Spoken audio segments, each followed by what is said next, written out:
Lo que no dice la lección como una contribución a la misma, creciendo en nuestra relación con Dios. La fe, lección 8. Para cuando regresa Moisés llevaban 400 años sujetos a Egipto, en esclavitud, a tal punto que este estatus se pasaba por herencia.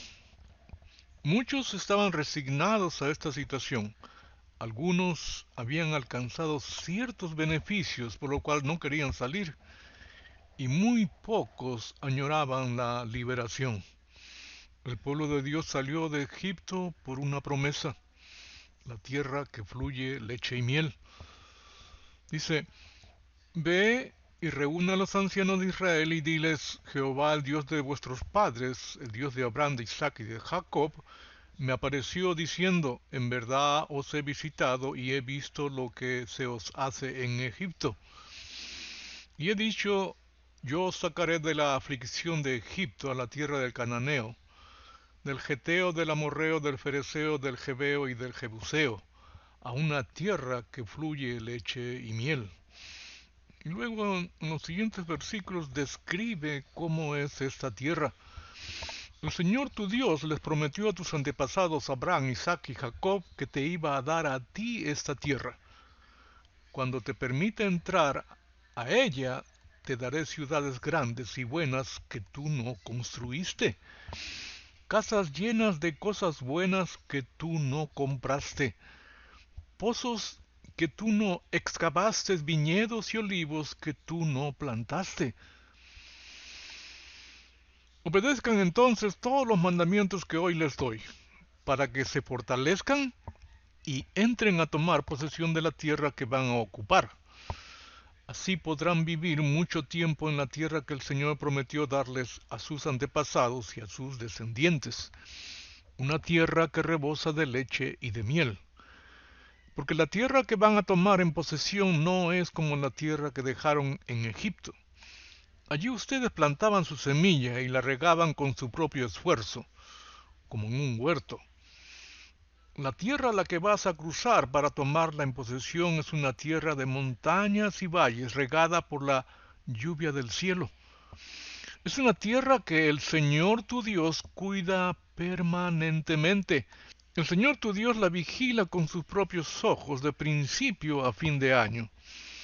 En síntesis, Moisés y Aarón mostraron la tierra prometida desde lejos, de tal manera que salen de Egipto. Cruzaron el Mar Rojo, caminan por el desierto, por esta promesa, y para hacer suya esa promesa cruzan el Jordán, que significa que caminaron por una promesa. Y tornamos al versículo de memoria. Fe es la certeza de lo que se espera, la convicción de lo que no se ve. Es decir, fe es basado en una promesa. Podemos decir con toda seguridad que fe no es basado en una señal. Fe es obediencia. Por la fe Noé, cuando fue advertido por Dios acerca de cosas que aún no se veían, con temor preparó el arca en que su casa se salvase. Y por esa fe condenó al mundo y fue hecho heredero de la justicia que viene por la fe. Por la fe Abraham, siendo llamado, obedeció para salir al lugar que había de recibir como herencia, y salió sin saber a dónde iba. Y por esa fe que obedece, dice, conforme a la fe murieron todos estos sin haber recibido lo prometido, sino mirándolo de lejos, y creyéndolo, y saludándolo, y confesando que eran extranjeros y peregrinos sobre la tierra. Porque los que esto dicen claramente dan a entender que buscan una patria, pues si hubiesen estado pensando en aquella de donde salieron, ciertamente tenían tiempo de volver, pero anhelaban una mejor, esto es celestial, por lo cual Dios no se avergüenza de llamarse Dios de ellos, porque les ha preparado una ciudad. Ante todo, somos hijos, siendo Jesucristo en esa relación nuestro hermano mayor, Dios y uno con el Padre, su Padre, nuestro Padre. ¿Cómo sabe un padre si sus hijos le aman? Solo y únicamente cuando le obedecen.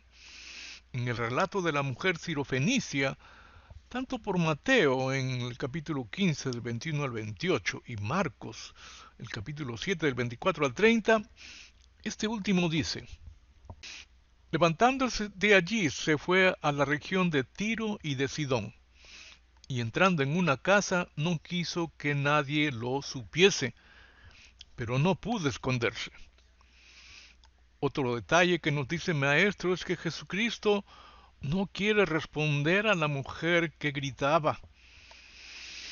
Pero Jesús no le respondió palabra. Entonces, acercándose sus discípulos, le rogaron, diciendo: despídela, pues da voces tras nosotros. Él, respondiendo, dijo: no soy enviado sino a las ovejas perdidas de la casa de Israel. Cuando envía a los 12, les dice: no vayáis con los gentiles ni con los samaritanos, sino id a las ovejas perdidas de la casa de Israel, y predicarles el reino de los cielos se ha acercado. Sanad enfermos, limpiad leprosos, resucitad muertos, echad fuera demonios. De gracia recibisteis, dad de gracia. En los gentiles, Jesucristo magnifica, resalta esta fe que sin haber sido enviados a ellos sí creen. Entonces respondiendo Jesús dijo: oh mujer, grande es tu fe, hágase contigo como quieres. Y su hija fue sanada desde aquella hora. Es la misma que sucede con el centurión, que también cree. Jesús se fue con ellos y ya estaban cerca de la casa cuando el centurión envió unos amigos suyos para que le dijeran: Señor, no te molestes, yo no soy digno de que entres en mi casa. Ni siquiera me consideré digno de presentarme ante ti, pero con una sola palabra tuya mi siervo sanará. Yo mismo sé lo que es estar bajo autoridad y lo que es tener soldados bajo mis órdenes. Si a uno le digo, ve allá, él va, y si a otro le digo, ven acá, él viene, y si a mi siervo le digo, haz esto, lo hace. Cuando Jesús oyó esto, se quedó admirado del centurión. Se volvió entonces a la gente que lo seguía, y dijo: quiero decirles que ni siquiera en Israel he hallado tanta fe. Los que habían sido enviados regresaron entonces a la casa y se encontraron con que el siervo ya estaba sano. En el caso de los discípulos, la diferencia es que a ellos sí es enviado Jesucristo, a las ovejas perdidas de la casa de Israel. A ellos se les enseña el reino. Ellos más adelante reciben potestad, autoridad para sanar, limpiar, resucitar y sacar. Y así predicar el reino de los cielos se ha acercado. Cuando les dice, Él les dijo: ¿por qué teméis, hombres de poca fe? Entonces levantándose reprendió a los vientos y al mar, y se hizo grande bonanza. Si lo ponemos esta situación cronológicamente, esta situación sucede antes de ser enviados a su primera práctica de la enseñanza recibida, es decir, la reprensión es porque no habían aprendido autoridad sobre lo que los rodea, sobre las circunstancias, ni la autoridad sobre sí mismos. Y esto es por lo que dice a continuación. Entonces temieron con gran temor, y se decían el uno al otro: ¿quién es este que aun el viento y el mar le obedecen?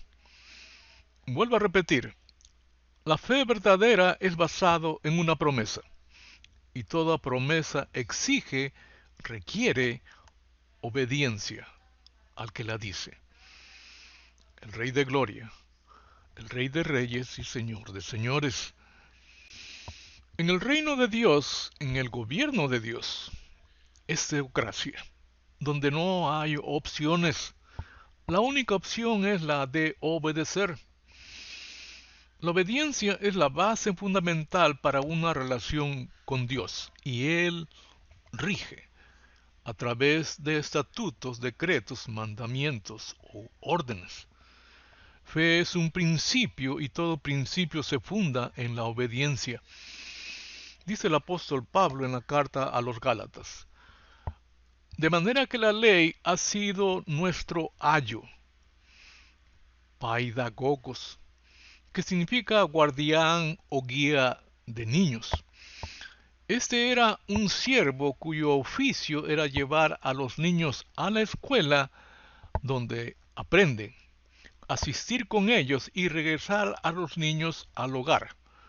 Su labor era de evitar en el camino a la escuela, de regreso al hogar y en el hogar, que se entretuviesen, se distrajesen o procrastinasen. Deberían estar estrictamente dedicados al aprendizaje a través del estudio. Así aprendían obediencia y por ende aprendían del maestro su enseñanza. Luego dice, para llevarnos a Cristo a fin de que fuésemos justificados por la fe.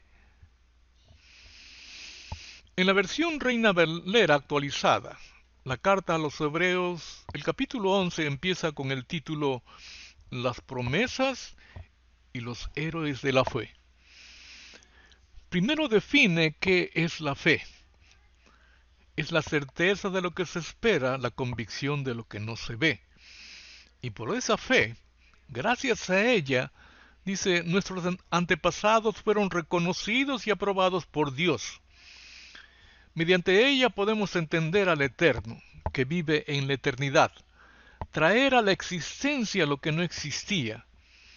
Mediante esta fe, Juan el apóstol escribió, en el principio ya existía la palabra. La palabra estaba con Dios, y Dios mismo era la palabra. Luego empieza con los héroes de la fe, Abel y Enoc.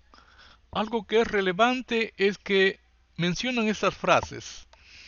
Dice, y Dios aceptó con agrado sus ofrendas.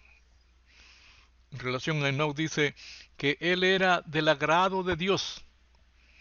Para luego decir en el verso 6 del capítulo 11, sin fe es imposible agradar a Dios, porque es necesario que el que se acerca a Dios crea que Él existe y que sabe recompensar a quienes lo buscan. En el siguiente, en el hablar es de Noé. Con él empieza que fe es obedecer. Dice, por la fe Noé, cuando fue advertido por Dios acerca de cosas que aún no se veían, con temor preparó el arca en que su casa se salvase. Y por esa fe condenó al mundo y fue hecho heredero de la justicia que viene por la fe. Esto nos recuerda a Gálatas 3:24. Además, vuelvo a repetir, fe es basado en una promesa de Dios. Por fe podemos ingresar al lugar santísimo celestial, ante su presencia, aquí y ahora. Jesucristo el Señor lo hizo posible. Dice, así que hermanos, teniendo libertad para entrar en el lugar santísimo por la sangre de Jesucristo. Por ejemplo, si hablamos de la fe de Abraham, ¿en quién tenía fe? ¿En sí mismo o en Dios? La fe de Jesucristo era en Dios su Padre, obedeciéndole al ser enviado, y con ello manifestaba el gran amor por su Padre. Dice en Juan 14:31, pero el mundo tiene que saber que amo al Padre y que hago exactamente lo que Él me ha ordenado que haga. ¿Cómo manifestó esta obediencia? Sirviendo. Como el Hijo del Hombre no vino para ser servido, sino para servir y para dar su vida en rescate por muchos. Mateo 20:28. Abel y Enoc agradaron al Padre. Jesucristo el Señor también agradó al Padre, siendo hijo. Después de ser bautizado por Juan el Bautista y al salir del agua el Espíritu Santo en forma de paloma se posa sobre él, dice el Padre desde los cielos. Se oyó entonces una voz que decía, este es mi Hijo amado, en quien me complazco. Jesucristo es nuestro ejemplo de lo que podemos ser. No buenos cristianos, sino hijos. Y el Padre diga, este es mi Hijo amado. O como dice en Efesios, a fin de perfeccionar a los santos para la obra del ministerio, para la edificación del cuerpo de Cristo, hasta que todos lleguemos a la unidad de la fe y del conocimiento del Hijo de Dios, a un varón perfecto, a la medida de la estatura de la plenitud de Cristo. O también a pensar como Cristo. Dice, el discípulo no es superior a su maestro, pero una vez instruido será como su maestro. Porque, ¿quién sabe lo que piensa el Señor? ¿Quién puede darle consejos? Pero nosotros tenemos el Espíritu de Dios y por eso pensamos como Cristo. Así es que no es cuestión de transfusión, de reflejo u ósmosis. Hasta aquí nuestra contribución a la lección.